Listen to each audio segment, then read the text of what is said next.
Hello, everyone. Welcome to the Mike Armstrong podcast show. And this morning, I'm joined by Lynsey Toft from Tidy Ventures, who's a Hi property guys. developer and trainer, etc.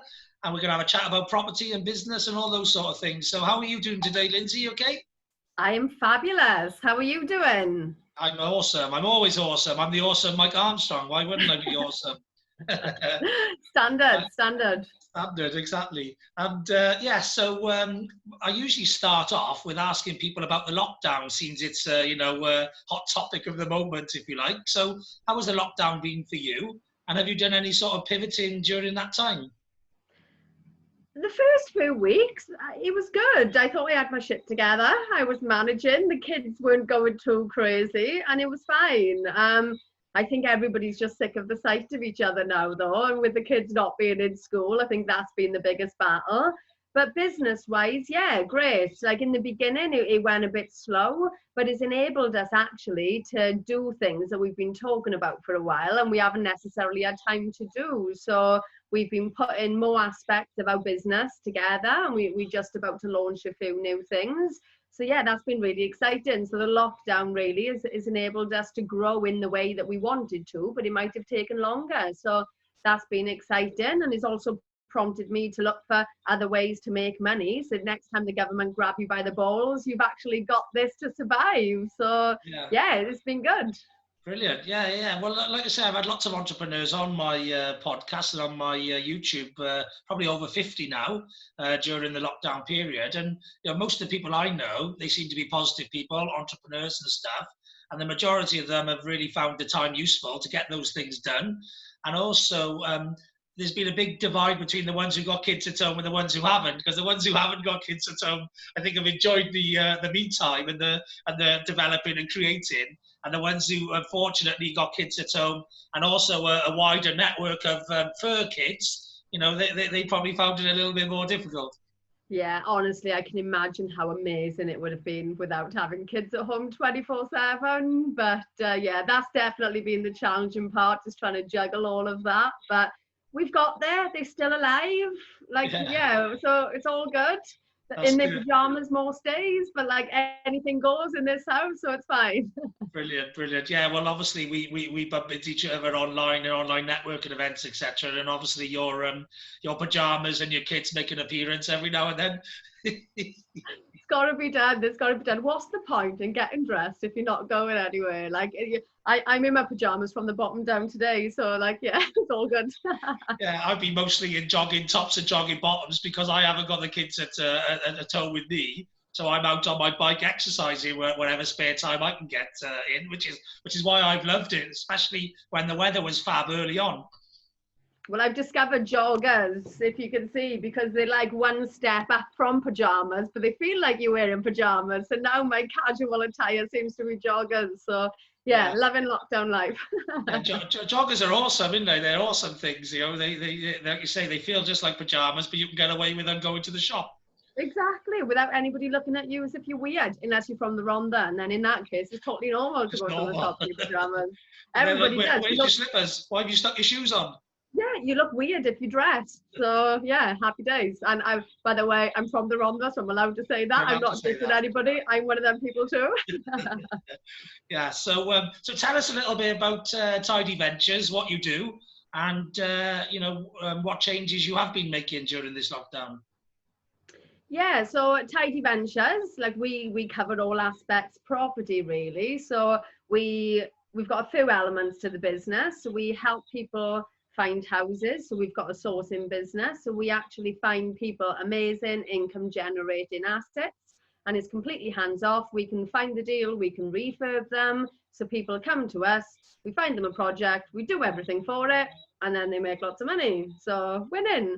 The other side, we're actually investors ourselves. So we currently buy in eight, nine houses at the minute. At about four, we were like, we can't buy any more. And now somehow we're buying nine. So yeah, we've been buying ourselves as well. But we've actually changed strategies slightly. So rather than focusing on flips, because we don't really know exactly what's going to happen in the market, we are making sure all of our deals are strong, cash flowing buy to lets as well, because we don't want to come stuck if things did take a tumble, and then you might be struggling to sell. So yeah, so we're focusing on buy-to-lets at the minute, just to safeguard our money really. And then something that we've always talked about, because my background is I was a teacher, and I had quite a good career. I was working my way up the corporate ladder and things were going fine. What did you used to teach, by the way? What did you used to teach? Maths. Well, that's why you're good with the numbers on the property then. Yeah, the basic maths though. So I don't know, like my degree was in something completely different, criminology and sociology. And then I ended up taking the criminology side and going into prisons teaching. And then in the prisons, I ended up teaching basic skills, life skills and all of that. So then I had to go back to uni then to get my math specialism. So I didn't used to teach complicated stuff that people never need to use ever again. It was more practical stuff, but yeah. Multiplications and adding and subtraction and sums, basic sums, that sort of stuff. Yeah, percentages as well, but like they changed the name. It was functional skills. Before that, it was basic skills. God knows what it's called these days, but it was practical maths really, because it was adults. So it was good really, and it has actually come in quite useful. Yeah, definitely. Okay, yeah. So carry on. So you were using your teaching skills then to. Yeah, and it was good and it was really enjoyable. And then when I had kids, they don't just ruin lockdowns, but they they can ruin your career as well. And I had quite a traumatic birth after my first, and it resulted in me actually nearly dying. But it was good in a way. Like I battled for quite a few years, and I'm still battling slightly with my health, but it taught me loads of lessons. Like I didn't have a plan B. That was my only career. I ended up losing my job because of my ill health. So I ended up in loads of debt, no money coming in, a family to feed. And I was like, shit, what am I going to do? And it was then that I realized I needed to do something for myself and not to put myself in that position again, being reliant on a job. So got educated in property. But there was one thing that I didn't have that I thought you needed was money. I was literally skint on my arse, on rock bottom. I got in more debt to try to get myself out of debt. But thankfully it worked. Like within the last 6 months alone, we are buying houses worth over $1 million, like without having any money. So I'm really passionate now about helping people change their lives, have another stream of income, have more security, have a pension, like if that's what their goal is, through property. And I want everybody to know that if I can do it from a really rubbish starting point, then we can help anybody. So that passion led us on to training, and with the teacher background that worked quite well. But we wanted our training to be affordable. Like I've met so many people spending 20 odd grand on property courses, and then they can't buy a house because they're in so much debt. So we wanted to offer more personalized training with more support, but at a really affordable price, so people can change their lives, but without having to get in so much debt. So so we've been working the last few weeks on launching that. So it's nearly ready to push out there for the masses. Really excited about that. What else have we been changing? I think that's it for now. So it's just loads of ideas then in the teaching and coaching space as well. So as well as doing our own stuff and finding houses for other people. Great. And obviously you've partnered up with Roy Derrick, who is a builder, if you like. And I've seen some of the properties. I think I've seen one or two on Facebook, but from all intents purposes, everyone seems to say he does some fantastic properties and builds, etc. Where did you meet Roy, and how did you end up becoming partners? Well, on Facebook, actually, I saw some of the houses that he was selling, and I was like, wow, they are amazing. Like, I need to up my game. I always thought that I did nice refurbs, because you get like a few different kinds of investors, some people that don't really put much money into it. Yeah, cheap and cheerful, or the proper ones. Well, there's pros and cons to both, I suppose. I don't want to insult anybody, but I've always believed that if I do it properly in the beginning, rip everything back, it's going to last a lot longer, and I'm not going to have to then end pushing more money into it because I've done it from the first instance. But that's why I've always thought my houses were like above average standard and quite nice. And then I saw his, and they were next level. So I become friends with him.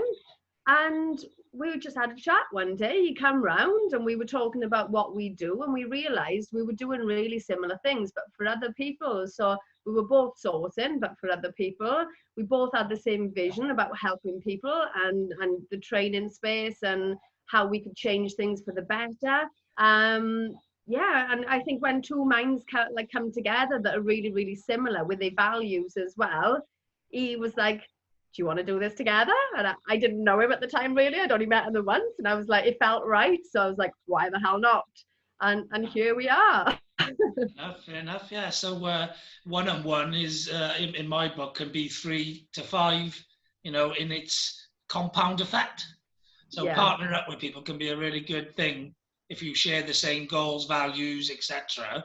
Because, one on its own and one on its own does not equal 2. It equals a sum greater than 2.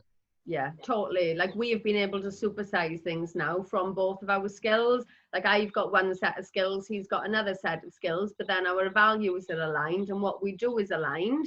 And because of that, I've been working on some aspects of the business, he's been working on the others, whereas otherwise you'd have to do it all. And I think that would be quite tricky. But because of that, it's been manageable and we're actually growing at a much faster pace. So there's also there's an energy that gets produced from teams which can't be produced on its own. Yeah, that's my belief. Is there's that compound energy effect which is unquantifiable but definitely there. Yeah, exactly. No, it has supersized things, because even though the aspects that I've brought to the table, I might not have necessarily brought without Roy's aspects to the table either. So together it's been powerful. So I think if you get on with people and you can collaborate, I'm all about working with people. I think there's enough abundance out there for everybody, and it's amazing to help people on their journeys and work together and help each other become successful too. And yeah, working together has been so powerful. Yeah, I might, be interested in getting involved in some way in the property side of things, because as you know, I've been looking to do that for a while. But I'm in a similar position to yourself. I went through a messy divorce and, lost a lot of my wealth, if you like, through that. A lot of my assets, if you like, all my assets really. My ex-wife and the children live in my assets, and so I got to start again, similar to position to yourself when you lost your job and an illness. Now you got to start again. So I've been putting off getting into property for a while because I haven't got the finances to do it the way I want to do it. I started a property maintenance business with a friend of mine just to get into the property game a bit and learn a bit about it. And I've been on Rich Dad Poor Dad seminars and Kevin Green seminars and all of that, waiting for the right time. But, I think there's some ways that we could make now the right time with some people that I know, and maybe me introducing them to your program, or me sourcing properties for you or whatever. There's a way that I can get in the game, and then get on the courses and then become an investor with you and then start doing this myself, which is the aim longer term. So we need to discuss that at some point, because I think it's definitely a collab there. Plus also a mate of mine, he offers us between 7 and 10% interest on basically doing what you do with properties, but he does it with businesses. So he's a business builder. So he goes in, puts a specialist in, builds the business up, lends the business money, makes that money back in loan interest, and pays the investors between 7 to 10%. So rather than having like nothing in the bank, they can make a 7 to 10% return on building businesses, if you like. And like you say, you like to diversify, and so will some of your investors. So I should introduce you to him, really, because that could be another stream where, people who want to invest and they want to make 10% or whatever, instead of just putting it all into property and having it all at the risk of whether the markets go up or down in property or whatever, they can spread the risk and actually say, okay, I got 100 grand to invest. I could put 50 there and 50 there.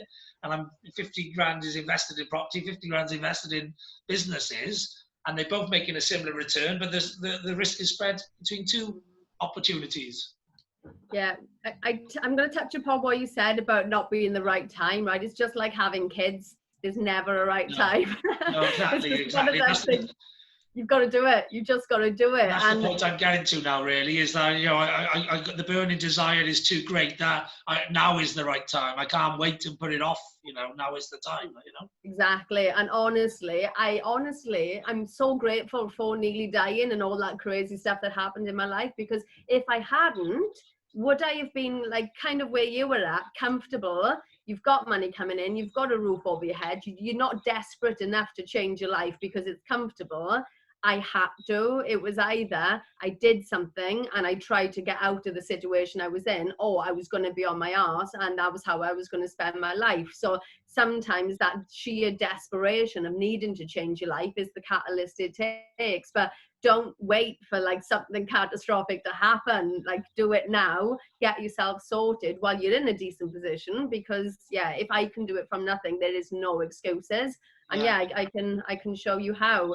But in regards to the market, we buy super duper cheap houses. Like our latest deals, for instance, on the weekend, at the minute, house prices have gone crazy. It's mental. I am expecting a bit of a crazy dip. up. Crazy up. Are they? Crazy up, yeah, crazy up.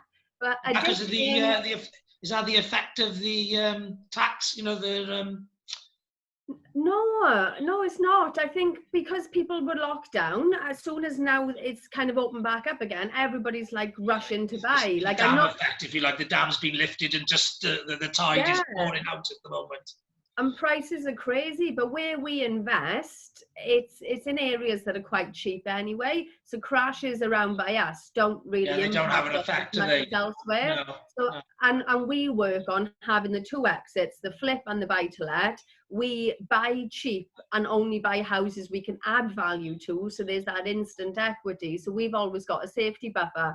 Like our two that have sold recently, we bought for 77. This was for the client. And he sold it for 135 grand last week. So 30 odd grand refurb. He's made quite a tidy sum. And rental wise, my house is just rented out for over 600, and I only paid 70,000 for that. So we're talking about really strong figures, even though the world's gone a bit mental around us.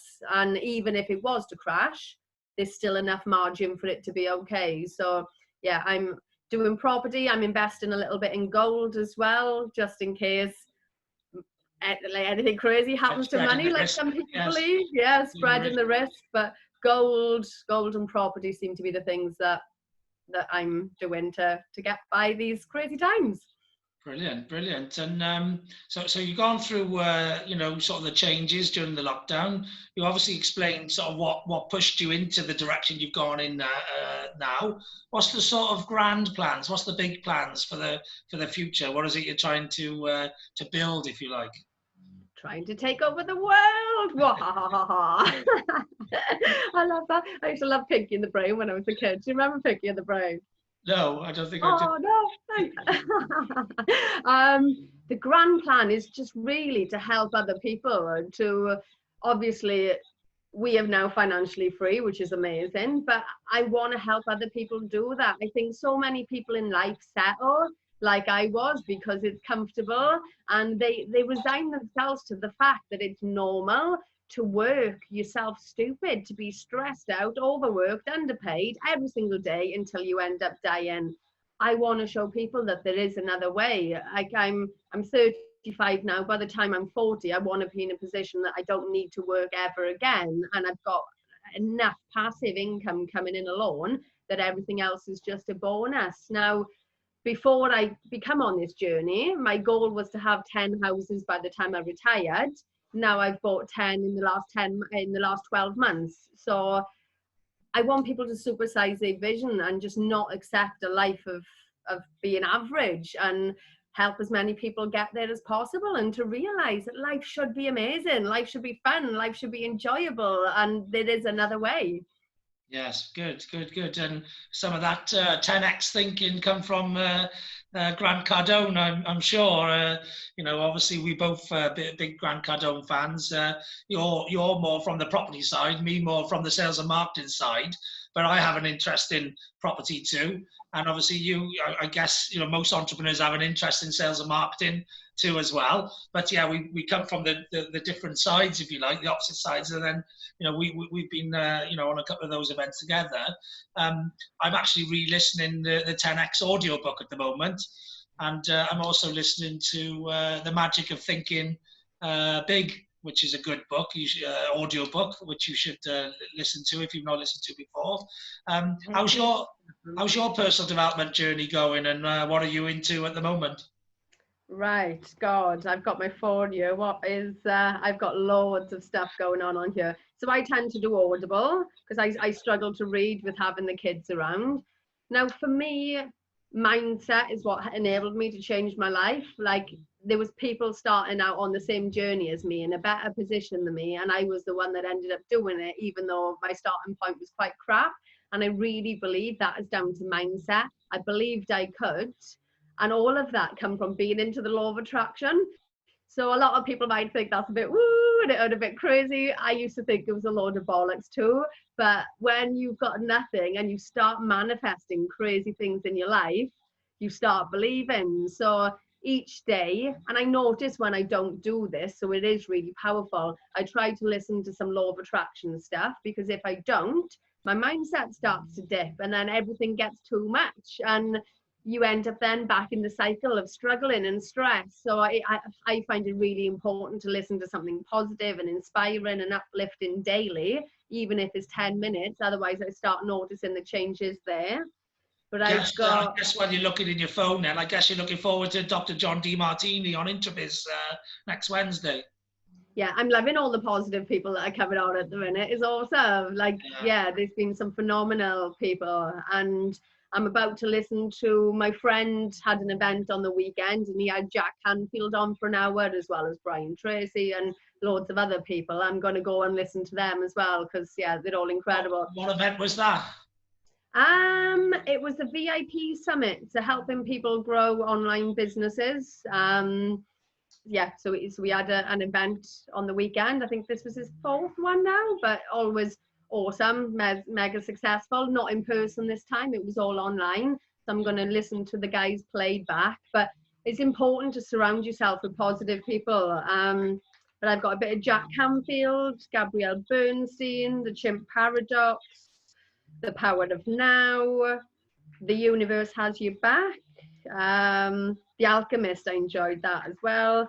Bit of Grant Cardone, bit of John Maxwell, Mel Robbins, 5-Second Rule, The Miracle Morning, that's another good one. Rich Dad, Poor Dad changed my life as well. So I've literally got loads. I'm always trying to listen whilst multitasking and cleaning or looking after the kids or whatever, but trying to stay on point. And yeah, personal development. Have you listened to Think and Grow Rich? Yes. Yeah. That's good. And also one I'm listening to at the moment, The Psychology of Selling, Brian Tracy. No, I haven't actually, apart from obviously you and him the other week. I haven't actually read any of his books or listened to any of his books. I will have to. Yeah, that's a good one. The Psychology of Selling or Sales, one or the other. But yeah, that's a good one as well. But yeah, it's good that you continue in your personal development journey. I'm exactly the same. I read like 10 pages from a book each day, and I'm listening on audio when I'm out on my bike or going for a walk or whatever. And I watch quite a lot of YouTube videos in amongst me uploading YouTube videos and all of that. And podcasts as well. Do a bit of that. It's life changing. I think I don't really watch TV anymore. One, because I think it's all bullshit and it's fake news and it's crap and they've got their own agendas going on. And like, I used to watch the soaps, like watching people who are miserable in their lives. Like, why do people watch this? Like, I can't believe the person I was to the person I am today. And it is totally through personal development. And yeah, I'm a massive fan. Yeah, because with the soaps and that's just all negativity. And why you don't want drama in your own life? Why do you want to watch made-up drama in someone else's life?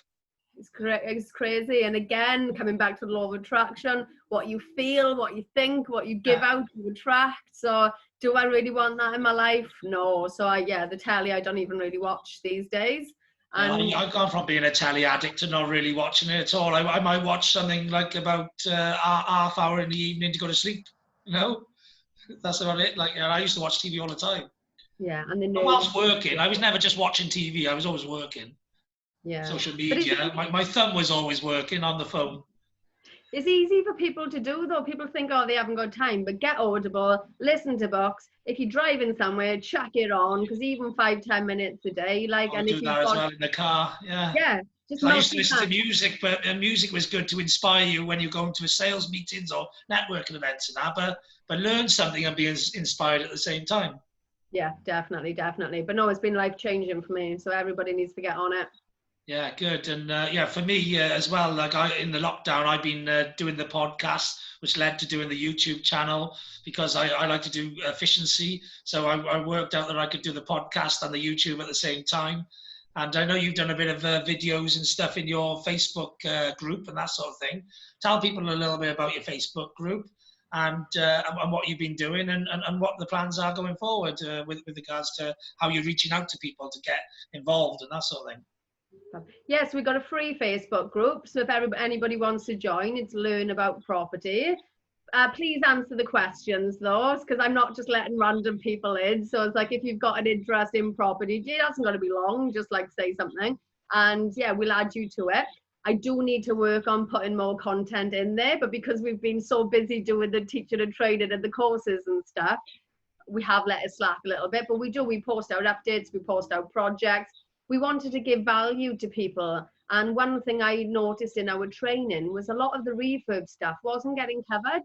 And then I know people who've gone out, bought houses based on what they've been told on a course, and they've completely messed up the refurb costs, and then they've been screwed. They've lost like money, and the deal doesn't work anymore.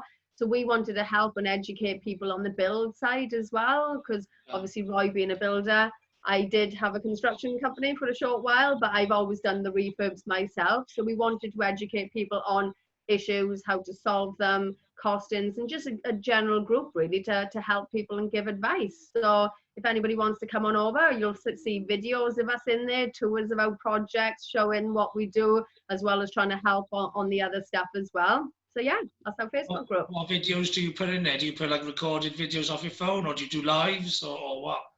Bit of both really. Most of them tend to be, if I go to a project, I might do a live in there. And again, part of the reason why we've been quiet is because of lockdown. We haven't had as much going on because everything kind of come to a standstill. So we didn't have the usual progress that we would have had to post about. So we will get back in the game now. Everything's starting to open up again.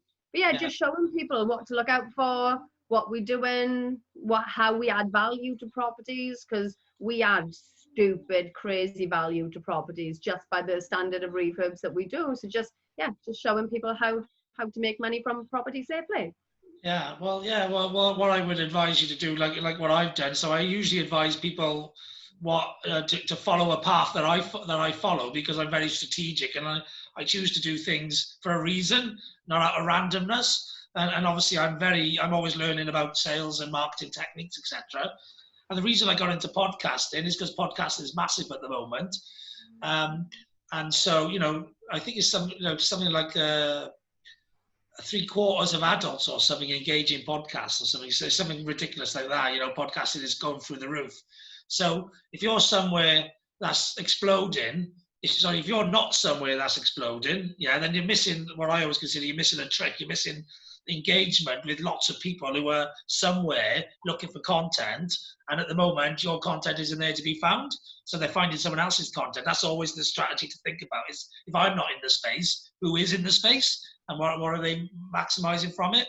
And obviously for me, a lot of people don't particularly like doing recordings, especially visual ones, face to face. I was a little bit like that myself to start with. So I started doing podcasts, because podcasts are easier to get content out without you having to worry about what I look like, what my hair is like, have I got the right clothes on, etc., etc. So podcast is a really great way for that. But then what I found is quite quickly and early on, I got comfortable with podcasting. And actually I realized that in the same amount of time I do a podcast, I could do a video where I could stick the audio on the podcast and the video on the YouTube channel. So I'm getting 2 bangs for the buck. And if actually that video or that podcast is actually something you would have to do in the real world on a call or on a message, you're getting 3 bangs for your buck. Yeah. So then the efficiency side of me kicked in. And I do Zoom calls where the audio goes onto the podcast, the video goes onto YouTube. And then once they go onto the podcast and the YouTube, you can share it to all your social media from there. So I would say, you know, if you had a tidy podcast and a tidy YouTube channel, you could actually put all of your content on there and attract new audiences. So that would be a little tip for you, yeah? Good idea. I just need to find some more hours of the day to make all this stuff happen. But no, it's a really good idea. I don't mind, like, I'm kind of dressed. I haven't brushed my hair for 3 days anyway, so I'm all good with that. I'm a bit of a tramp at heart, so yeah, I don't mind doing videos. I do like to try and make the effort a little bit for them, but no, I think it's a good idea. But yeah, we will have to get on that. You could put all of that sort of, you know, the content out there that's there to capture people, so that then you can get them into the courses, into the classes, into the closed groups where the real value is, like, you know, but you can give value, you know, at a certain level to attract the audience. And I think this is one of the dogs, I think, just woke up. But yeah, you know, that'd be a great place for you. To me, a lot of people say, oh, it's finding the time. But actually, if you get a really good system and process in place, it creates more time. It gives you more time back. So that's the key. I will have to look into this. I'm sure I'll be like, help, what do I do? Yeah, definitely. I've given quite a lot of people some podcast tips at the moment, because it is like lots of people are getting involved, and especially people who've got something to say. You know, to me, life's about building up your own confidence to find your voice. And once you find your voice and you realize actually you're a contributor, you know, you're not just sat on the sidelines, but you want to get involved in the world and start contributing. And once you found your voice and you've got something to say, which you obviously have, you know, you've got good messaging and you're helping people and all of that. So you've got to try and reach as many corners of the earth as you can, you know, with that message, because it's a good message, and why not? Oh, thank you. But no, I will. I'll put it on my list. I am going to work on it, and we are going to do more podcasts. Woo! Yeah, brilliant. More. I haven't got any. Some podcasts. But another way I started as well, which would be good for you, is like what you're doing now, appearing on other people's podcasts or YouTubes or whatever. It's a good way to get into the system and get comfortable with it, etc. So yeah, definitely. And you could interview all of the people in your group, for example, you know, in your Facebook group, because I know you've got quite a lot of people in there. Get them all on, get their feelings, gut feelings on property. You know, some people want to get involved in the game, some of them aren't quite ready. And by getting them on and having a chat with them, you'll see where they're at, and you'll be able to deal. So it's actually a work call at the same time as content call. That's how I look at it. You know, I use it as a networking event. If I think there's areas of sales and marketing or business growth or whatever that I can help people with, by having a chat with people about their business, those things come out. So it can lead to business at the same time. But, you know, the main priority is about creating the content. But if it leads to some business at the same time, or a joint venture or a collaboration, then happy days. You know? Definitely. Some good tips there. Definitely. I need to get out of my own way and get on it. I do. Yes, thank you. Definitely. All right then. Well, I'm conscious of the fact that I've got another podcast straight after this. And I'm conscious that you've got a life to lead. So it's been great having you on my podcast, and you know, thanks for coming on, really. No, thanks for inviting me on. I've really enjoyed it, and I've learned stuff too. So yeah, thank you. Yeah, brilliant. All right then, nothing else left for me to say now other than have a great day. I know I will. And thanks very much for listening.